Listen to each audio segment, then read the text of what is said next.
केदारनाथ धाम को लेकर छिड़ा विवाद कम होने का नाम नहीं ले रहा है। कल धामी कैबिनेट ने भी इसको लेकर एक निर्णय लिया है। इसी पर चर्चा करने के लिए हमारे साथ संत और हरिद्वार के मुख्य जन मौजूद हैं। आइए बात करते हैं।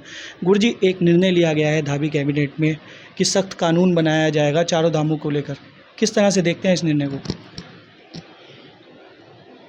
निर्णय तो बहुत अच्छा है, और लेकिन देश की आज़ादी से लेकर आज तक किसी का इतना साहस नहीं हुआ है कि वो धाम या तीर्थों की मर्यादाओं को तार तार करे।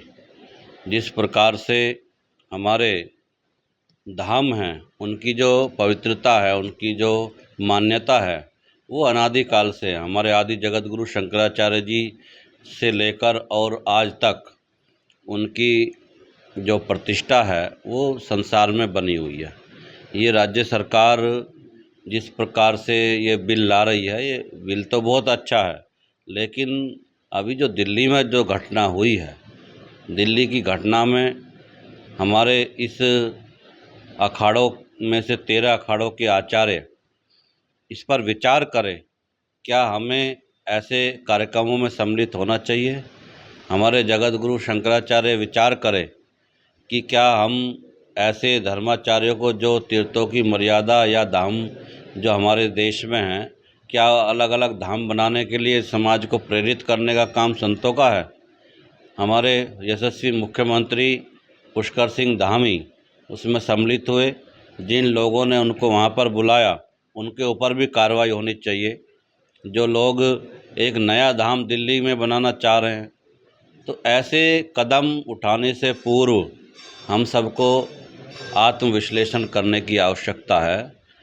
कैबिनेट का ये प्रस्ताव, इस पर क्रियान्वयन समाज की दृष्टि से सही है, लेकिन हम सबको आत्ममंथन करने की आवश्यकता है। मैं आता हूँ गुरुजी आपके पास। आखिर क्या कारण रहे, क्यों इस फैसले को लेना पड़ा?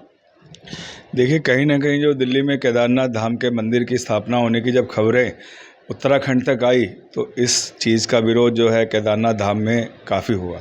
और देखिए, दूसरी बात यह है कि मैं हमेशा कहता हूँ, हमारे जो धाम हैं, जो धाम जहाँ पे स्थापित हैं, उनकी महत्ता है, उनकी एक कथा है, उनका धर्माचार्यों के द्वारा, शंकराचार्य के द्वारा जो हमारे धाम स्थापित किए गए हैं, तो उनकी महत्ता उसी स्थान की है। अगर आप उस स्थान का मंदिर कहीं और देश में अन्यत्र बनाते हैं और उस धाम की स्थापना करते हैं, तो दुर्भाग्यपूर्ण है।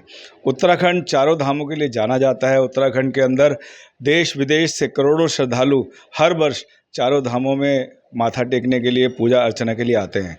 तो इस तरह से केदारनाथ धाम का मंदिर कहीं अन्यत्र बनना, ये बहुत ही दुखद प्रसंग था।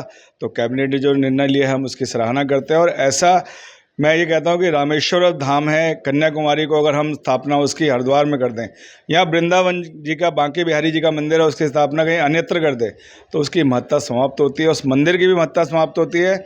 और हमारे धर्म में जो हमारे धर्म गुरुओं ने इनकी स्थापना करी है, उसकी भी महत्ता समाप्त होती है।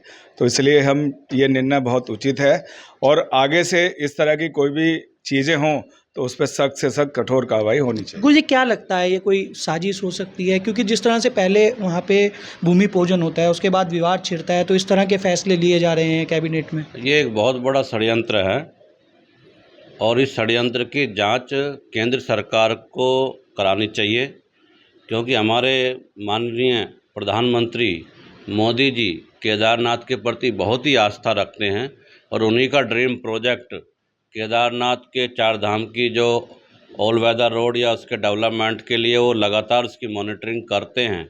ये इसलिए नहीं कर रहे हैं कि वो देश के प्रधानमंत्री हैं, वो पूर्व काल से ही, प्रधानमंत्री बनने से पहले से ही केदारनाथ के प्रति आस्था रखते थे। यहाँ पर वो आते थे दर्शन करने के लिए, और पूरा विश्व यहाँ पर आता है।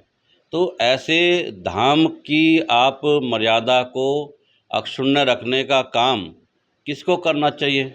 हमारे एक आचार्य निरंजनी अखाड़े के, इतना प्रतिष्ठित अखाड़ा, उसमें सम्मिलित हो जाते हैं, मुख्यमंत्री जी को वहाँ पर बुलाया जाता है। इसकी जांच अवश्य होनी चाहिए। कहीं ना कहीं मुख्यमंत्री के खिलाफ ये कोई षड्यंत्र तो नहीं है। मुख्यमंत्री जी के जाने की बातें हो रही हैं वहाँ पे, आप किस तरह से देखते हैं इसे? मुख्यमंत्री जी का वहाँ पे जाना, QR कोड लॉन्च होना, उसके बाद विवाद छिड़ना।